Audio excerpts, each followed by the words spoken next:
Welcome to class, Sigma Males. This is Alex from thesigmaspirit, and today we're going to do a different style of video. This is going to be like a masterclass, a sort of lecture on a topic. Today's topic is about personal boundaries and self-protection. This series is going to be a little more active. I'm going to give you exercises and I'm going to give you things to do, so I don't want you to just be passive when you listen. This topic is very important to me, personal boundaries and self-protection. It's very important for Sigma males, sensitive guys, empaths, introverts, quiet people, and so on. And I think it's a very important topic. Boundaries today. What's going on with boundaries today? I think there's a severe lack of boundaries. So this topic is important, I think, for two reasons. Number one, learning about boundaries and stuff like that is good for us. If you're able to express boundaries better, then you're going to win in life. You're going to ultimately be happier. You're going to be a lot more satisfied. You're going to feel a lot more healthy, healed, and emotionally centered. But also, I think it's very important for the world, for us to start expressing boundaries. The world right now needs to see men and women who have strong boundaries, real boundaries, healthy boundaries, not reactive, not reactions, and not a lack of boundaries, not complete openness, but not completely closed off. We need to find that middle ground, that healthy boundary, that ability to say, this is what I tolerate, this is what I don't tolerate, and to do so from a stoic place, to do so from an unreactive place. So that's really what I really hope to explain in this video. I want to give you guys a clearer understanding of what boundaries are. Some of you hearing this video might have never heard of boundaries. You might not have understood what boundaries were. Maybe you thought it was just for teachers or people in authority. Respect my boundaries, but it's really not. It's for everyone. So why is it important for us to flex boundaries in the world right now? Because there's a pandemic going around, not the coronavirus pandemic, but the pandemic of humans no longer having boundaries, humans doing things for other people, not having the spine to just say, I don't tolerate that, please stop, or I don't tolerate that, I'm leaving.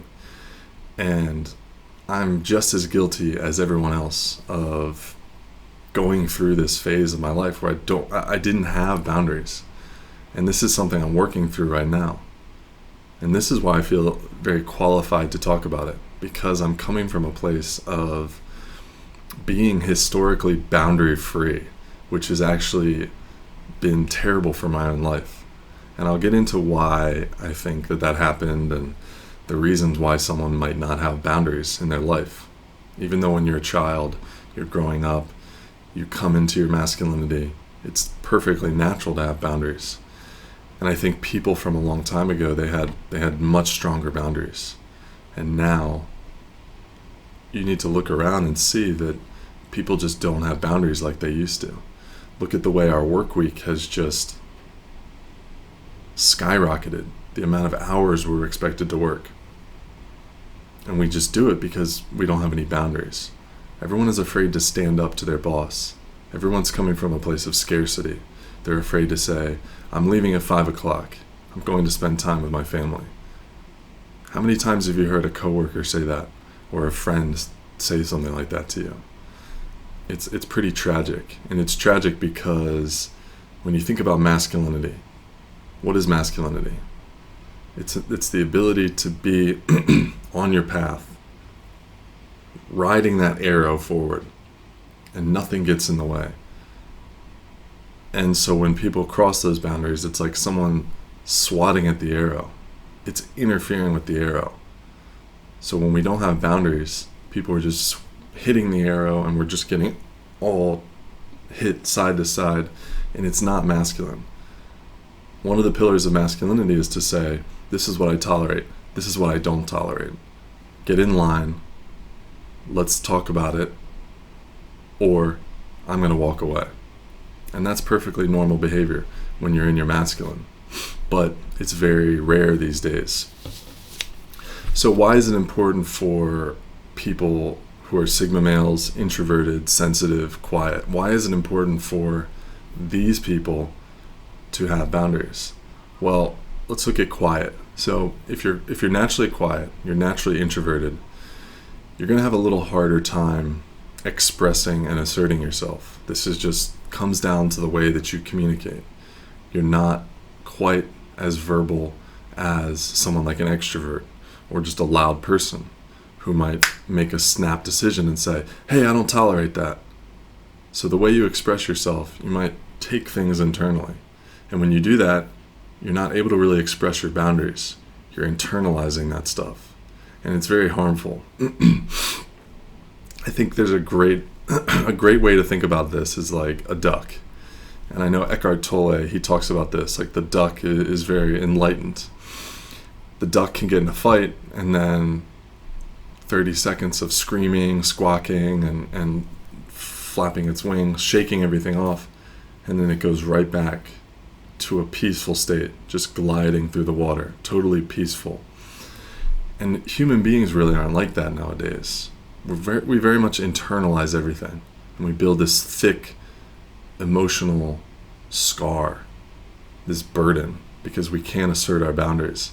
And I think it honestly is taking years off of people's lives. Resentment grows, inner pain, anxiety, all that stuff grows. So for boundaries, in the Sigma male perspective, we need these. We need to know how to express them because, again, we are introverted. We're a little sensitive. We're a little quiet.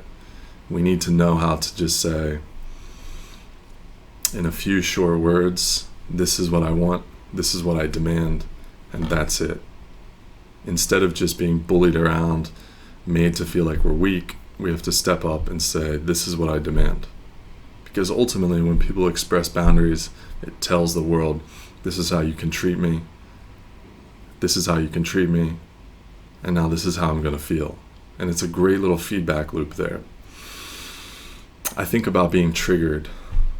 When someone gets triggered, it's often because they haven't been able to express their boundaries. And so they've let things pile up, and then suddenly, that triggers me. Because for years, they weren't able to express boundaries when they should have. And then suddenly, the rubber band snaps back, and now their boundaries are so small. And I'll talk about rubber bands later, because that's an important topic. So my experience in life, I'll be very honest. I come from a place of not having boundaries.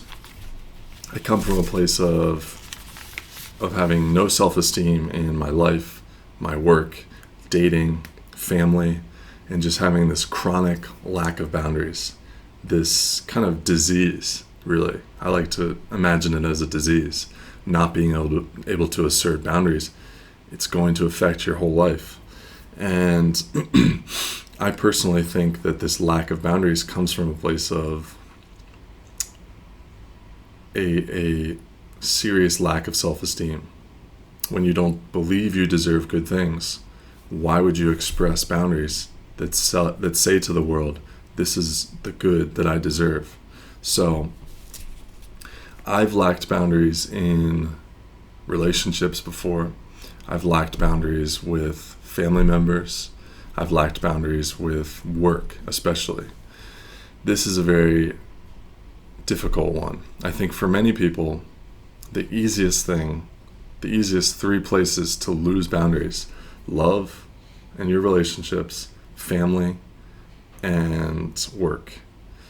I was just talking to a girl the other day, and she said that she lives in a condo that her mom gave her, but her mom no longer lives there. But her mom has access to the security cameras in this condo. And her mom messaged her out of the blue and said, hey, you're not at home. Where are you? And I just thought that was the strangest violation of boundaries that is really possible. Even if that's your mother, you need to have boundaries. And it's so easy for us to just have no boundaries when it comes to family. our significant other or someone we're dating, and especially our boss. So I started thinking about boundaries when I started learning about them from Ian and Brent from a thing called Lionheart Workshop. Unfortunately, Lionheart Workshop is no longer available as a way to learn about boundaries and all this other really cool stuff. I think they had some agreement and they decided to both pursue their own projects, but it's unfortunate because it was really helpful. And it was really helpful to understand about your inner child and your inner teen. And basically, if you're in your inner child, you don't have boundaries. Imagine a little child, totally defenseless. You could convince a little child to basically do anything because they don't have any boundaries yet. And then you've got the inner teen, who started to develop this ego, this independence, sort of like a punk rock attitude. Imagine you in your teen years and you're like, no, I'm not doing that. That's not cool. Or I'm not listening to you. And your boundaries are just dysfunctionally rigid. And so I really started to learn about how we can just fluctuate between those two. Some people spend a lot of time in that child place. Other people spend a lot of time in that inner teen place. But I think Sigma males can oscillate between the two. That's certainly what I've done in my life. And this is what I was talking about with the rubber band effect. Sigma males can be very open and curious about the world and just sort of wandering in pursuit of hedonism at some times and pleasure, and then snap back to a place of, I want to be alone. No one can reach me. I'm disappearing. No one can tell me anything. I'm the only person on the planet. And so it's that rubber band that I've experienced in my own life, where we'll get some people pushing boundaries, and you don't have the self-esteem to say, no, that's my boundary. And so they push the boundary a little bit, an inch this time. A week later, 2 more inches. A month later, 3 more inches. And then suddenly you finally realize that they're pushing it, and you snap. The rubber band snaps back the other way. And now you're reactive, you're dramatic, you're sensitive, you're overly emotional because you just didn't set those boundaries in the beginning. So now you've kind of played yourself. Now you look like this emotional fool because you didn't have boundaries when you were still in this stoic place. Lay down those boundaries when you're in a stoic place. So I told you about self-esteem. My idea of boundaries really comes from this Lionheart Workshop methodology and also the teachings of Nathaniel Branden, I think he is, the guy who wrote 6 Pillars of Self-Esteem. When I read this book, I started to understand what it means to have self-esteem and why self-esteem is probably the most important thing for someone to have. Even though a guy like Jordan Peterson will disagree with that, when you read this book, it will make everything clear. It will make everything clear about boundaries and how to protect yourself. Because why do we need boundaries? We don't need boundaries just to move through life and just so we can go home early on Friday nights instead of having to work, or so we can avoid our father's judgment or something like that, or our mother wondering where we are. Boundaries help protect us. Everyone in the world right now, I don't care who you are, you're running on E right now. There are very few people who are filled up emotionally, have a lot of life force, have a lot of energy, who are just very into their own self-care, that they're just operating from this vibrant place. Most of us are drained. Most of us are exhausted because we haven't learned to protect ourselves from outside environmental toxins, the things we eat, but also people just pushing on our boundaries. Imagine how you would feel if tomorrow you just had to go to work on a subway, but the subway was a little different. The boundaries changed. Now the subway was like a Holocaust cattle car, and you've got all these people shoulder to shoulder, people lying on the floor. Suddenly you don't have these boundaries of everyone has their own seat. Would that exhaust you? Would that drain you? Absolutely. You would be so exhausted by that, being in close contact with those people. The boundaries changed. What you were used to this, your own seat, a few feet from each other. I know it's different now because of coronavirus, and maybe sitting next to someone on a subway sounds like the craziest thing in the world, but imagine your boundaries just changed. And that's what happens every day in life. The normalization of boundaries disappearing. And I don't just mean physical ones, but all of our boundaries. Surveillance, intrusion, all of those boundaries are disappearing. What we accept as a healthy amount of marketing messages we see on an average day, the amount of data that's taken from us, all of these boundaries are being normalized to not exist anymore, until one day we're just not going to have any boundaries. We're just going to be a piece of meat. We're just going to be a little slave, a little cog in the machine. Take me, take my data, spy on me, take my time. I don't need it. Treat me that way. So that's why this topic is so important to me. We have to flex our boundaries. And that's why we're seeing a lot of people flexing boundaries right now in the world today. A very specific event, unlike any other event right now. We're watching people say, you're not going to restrict my ability to have my face open and not wearing a mask. I'm not saying that either one is correct, either one is wrong, but that is an example of people want to normalize a certain lack of boundary, and people are pushing back and saying, no, my boundary is such that you don't put a mask on my face. And other people are saying, my boundary is such that you need to protect other people by wearing a mask. Again, this is not up for debate. There's really no way we'll ever know if masks were the right choice, but it's a good example to show that boundaries are being pushed, and we actually are seeing people snap back a little bit in some ways. But imagine if we had exercised our boundaries in other areas. If we had said, we don't accept this, or we don't accept this pollution, we would see the world change a lot faster. So, 6 pillars of self-esteem, getting off on a tangent there. The 3 that really stuck out to me: self-responsibility, self-assertiveness, and living consciously. So we need these boundaries to protect us. And self-protection is the ultimate way to be happy and healthy and healed. And so I think about self-responsibility. I'm responsible for my own boundaries. I'm responsible for my own happiness. And if I'm not responsible for my own happiness, my health, other people are just going to push on that. No one outside cares if you're really happy. No one cares if you feel uncomfortable that they're rubbing up against you on the subway. Or if you don't express yourself, no one really cares that you don't want to stay an hour after work to work on some project because someone else screwed up. No one really cares. It's your responsibility. No one cares nowadays, except maybe your close friends, close family, those really close, tight-knit groups you surround yourself with. Your manager doesn't really care if your boundaries have not been met.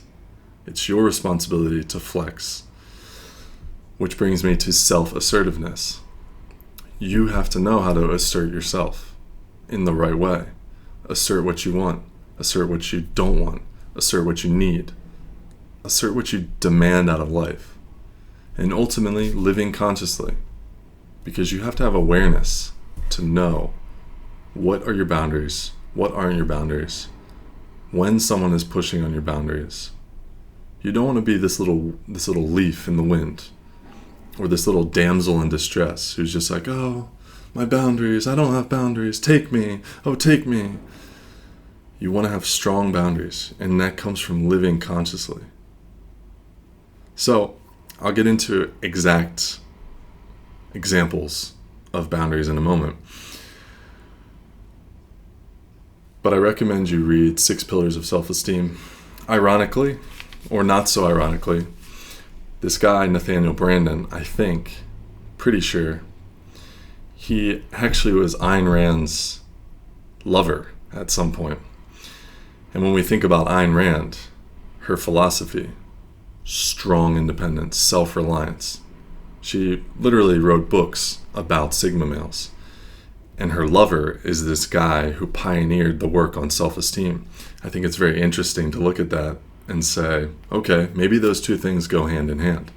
Self-esteem versus collective esteem. I don't know that collective esteem actually exists. So how should boundaries look? What is a boundary? Is it a brick wall? Is it a glass wall? Is it a barbed wire fence? Is it something like mesh or like a chain link fence? So I don't think it's like a brick wall. Having too strong of boundaries is damaging to you. You never let anything in. But then on the flip side, you've got mesh. You've got like a fishing net. Some things are out, but some things just pass through. The big things get blocked, but those little things get through. And that's dangerous too, because you start to normalize the little things. So I think you should imagine that boundaries are like a conscious net. It's like a digital mesh. And every time something comes to your boundary, you have the conscious awareness to say, okay, we're going to let that through, actually, because this is a flexible time. I want to be a little flexible here, and I don't think this is going to lead to certain behavior. Or someone has a very valid reason. Hey, buddy, can I cut in line because you're just a douchebag? No, you can't. Hey, buddy, can I cut in line? My car's outside. I got to take my girlfriend to the hospital. Okay, man, no problem. But if you had these brick wall boundaries and you just said, no, you can't, because I've got boundaries and I'm expressing my boundaries. Well, it's not very helpful to the world. We still have to exist in the world. We have to be flexible a little bit. And that's why I think that you should imagine it as this sort of digital mesh. You're sort of in the matrix. You're deciding what gets in, what's not allowed, what's okay. So when I think of it like that, I'm reminded of my own rubber band experience. In the last 12 months, I've gotten to a place where I had no boundaries for so long. I took whatever I could get. I let people treat me a certain way that it just snapped. And one day I just sat down. I was fueled a little bit by some plant medicines. Won't get into that in too much detail, but I had this clarity. And I was kind of angry. It was like the first time I've ever been angry on a plant medicine. And I sat there and I was like, what are my boundaries? God damn it. And I just sat there and I wrote out all my boundaries. I wrote out all the acceptable behaviors, what I won't allow, what I will allow, etc.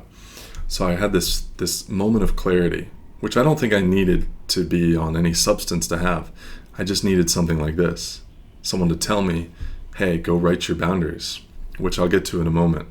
But let me share with you first about these boundaries. So in this manic state, I wrote down 40 boundaries, 40 personal boundaries.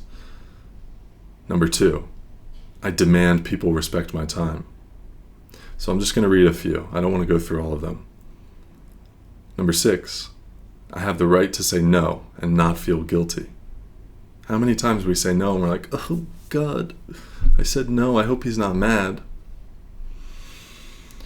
Number 9, people may not bring the past into our interpersonal dynamic. So this is one about dating and friendships. Don't bring your past into our relationship. I won't tolerate it. It's time for us to be conscious, aware, and present. If you're not, there's the door. Number 12, I have the right to refuse to let people waste my time and energy with what I consider low-value stuff. So this is more of a business thing. Don't come to me with some low-value, low-hanging fruit thing and waste my time and my money. Number 15, People may not subject me to their knee-jerk emotional reactions. Now, obviously, this one's very flexible because people are emotional. And I'm emotional as well, and I can be there for you if you're being emotional, and I care about you. But strangers, don't come at me with your emotional knee-jerk reactions. Don't say shit like that. There's a lot of situations in American life, especially, where strangers will just come up to you and start complaining about stuff. They saw some guy. Did you see that guy? Oh my God, I can't believe it. And you just want to be like, I don't care. And it's okay to. That's one of your boundaries. So, just reading through right now. Number 21. This is a huge one. And this gets a lot into your own self-esteem. I have the right to be paid what value I bring to someone, with no capacity, no limit. So if I bring $1 million worth of value to you, I deserve to be paid $1 million. That's my boundary. That's what I deserve in life. And that's what everyone should deserve in life. Number 25. People may not interfere with my ability to have what I want so long as I do not hurt others. So, this is all about your path to success. People are going to get in your way. People are going to drag you down. And you need to have boundaries to say, hey man, I'm not hurting anyone. Get out of my way. I want to chase this thing. I want to chase this dream. Number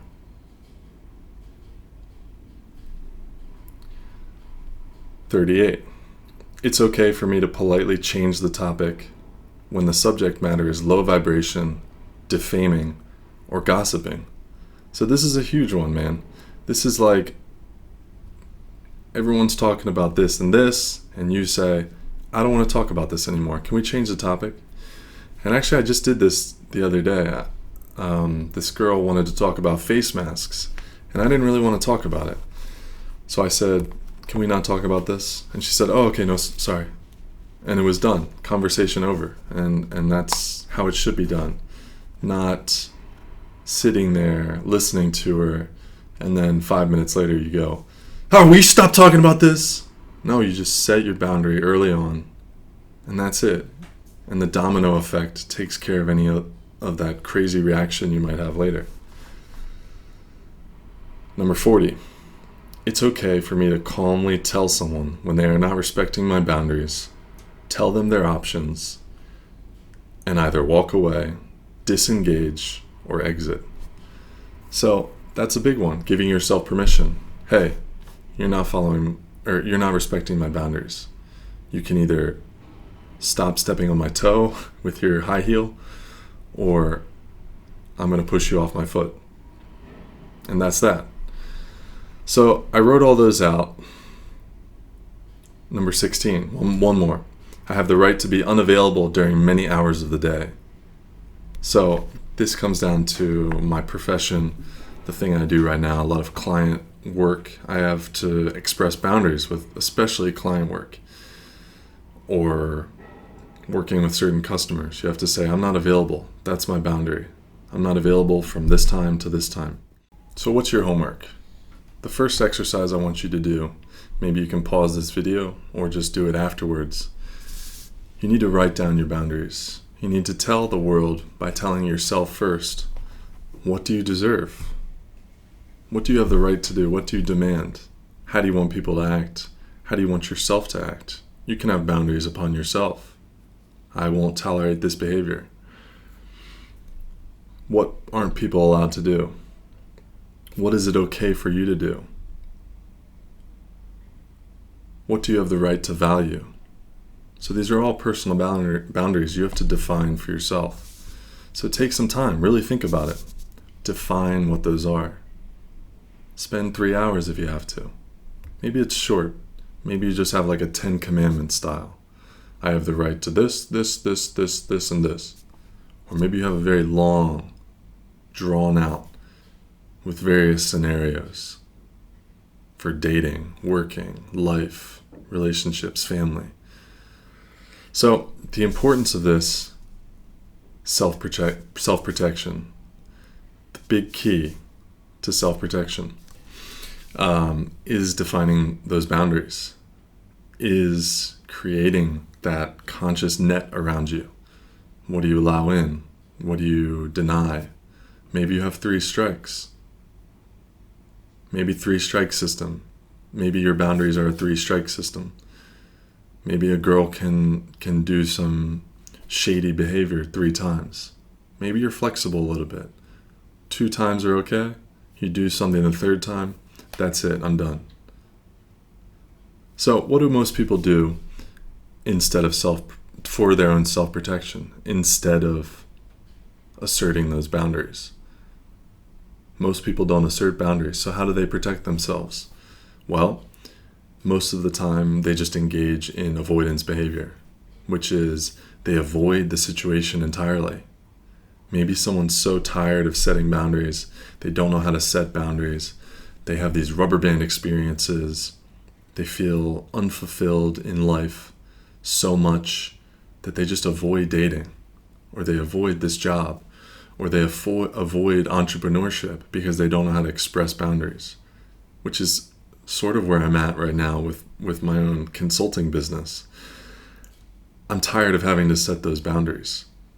I'm tired of what do you mean? This grown man doesn't have a concept of other people's rights and boundaries? So now I'm engaging in this avoidance behavior, which I just kind of realized in this video, is that maybe there are moments in my life where I'm using avoidance behavior to protect myself, instead of just learning to have a spine and just saying, these are my boundaries, get in line, or I'm moving on. Life's short. Life's so short. And there's so much danger in avoiding situations just so that you don't have to express your boundaries. Maybe some people are afraid of going sober. And I'll get to an example of this in a moment. But how many people are just afraid of giving up drinking? Not because drinking is going to be hard to give up, but because they don't know how to express boundaries. They don't know how to assert themselves and say, I'm not drinking. Leave me alone, my friends. So this happened recently,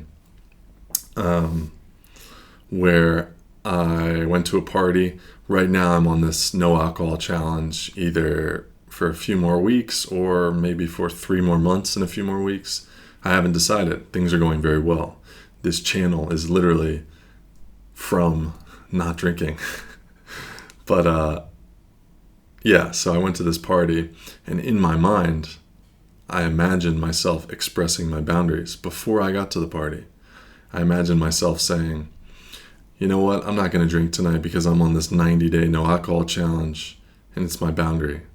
I'm going to avoid it. And so I imagined it, I visualized it, and actually I never even had to say it. Because sometimes when you know you have boundaries, it's like knowing karate. When you know the karate, nobody messes with you because you embody someone who has boundaries. Not everyone needs to flex their boundaries, because some people can just smell your boundaries. When you're a person who has strong boundaries, other people can smell that. It's that big boundary energy, that BBE. You know what I mean? So, examples from my own life of avoiding certain behaviors, avoiding certain situations, being afraid to drop alcohol because of what people will think, being afraid to take that next level in business because I'm afraid someone will not respect my boundaries, and then I got to keep pushing the boundaries, and it's going to be difficult for me. I don't have the self-esteem to do it. Being able to just say, hey, to a family member or a friend, I'm the new person. I'm not the person I was when we were 12 years old. Respect me as such. So these are all situations in my life that I haven't been able to express my own boundaries. The next exercise I would recommend for you, if you want to increase your ability to self-protect through boundaries, is you need to write these outcomes of what asserting boundaries would look like. And then start comparing that to another set of outcomes using pain avoidance, using avoidance behavior. So write on one sheet of paper the trigger. You've got the trigger. Okay, my boss telling me I have to work overtime. And then you write down the avoidance behavior. You just take it all in and you just avoid ever having to do it, and you just say, yes, I'll work on the weekends. Maybe your avoidance technique is so advanced that you just automatically volunteer for the weekend. Who will work weekends this weekend? And you just raise your hand because you don't even want to have to express any boundary. So write that outcome out. What would the future of that behavior look like in the long term? You're working all the weekends, all the time. What would that do to your soul, your emotions, your well-being, your self-respect, your self-esteem? And then, on the other paper, write down what it would look like if you expressed your boundaries and what that would do to all of those things, your emotions, your spine, your pair of balls, all that stuff. You got to get yourself to buy into this new perception, this ability to assert boundaries. You can't just say, hey, you need to assert yourself and lay down some boundaries if you don't believe that there's a real reason why you should. Another exercise is to take that and then start to visualize, like I did going to that party. Visualize these outcomes. Visualize yourself expressing those boundaries. Maybe you just do a 10-minute visualization of all your boundaries. Maybe it's a certain situation you have coming up. Maybe you know you have to deal with a certain person. So you start to imagine yourself dealing with that person with strong boundaries. So that's really all I have for today's class about self-boundaries and protection. Congratulations on watching this. I hope you do the exercises. It's very important, those 3 exercises. If you're struggling with boundaries, ability to self-protect, you should do those 3 exercises. It's very important to do those. So we're going to have more topics in this kind of series, this masterclass kind of series. I think one of the big problems on YouTube right now, on the internet, you got a lot of people talking, a lot of voices, but not a lot of activity. Not a lot of people saying, you want to be confident? Then you need to do this exercise, and this one and this one. Here it is on the video. A lot of people are just talking and talking, not giving you the opportunity to actually do something about it. So this series is really for you to just sit there and actually do the work so you can have these qualities, these traits, this clarity. So I'll see you on the next one. If you like this video, make sure you like the video because it helps the channel grow. It helps spread these ideas. The algorithm, we can play with the algorithm together. It's not just for my own ego validation. And hopefully you can be a subscriber as well so you don't miss the next one. Thank you for watching.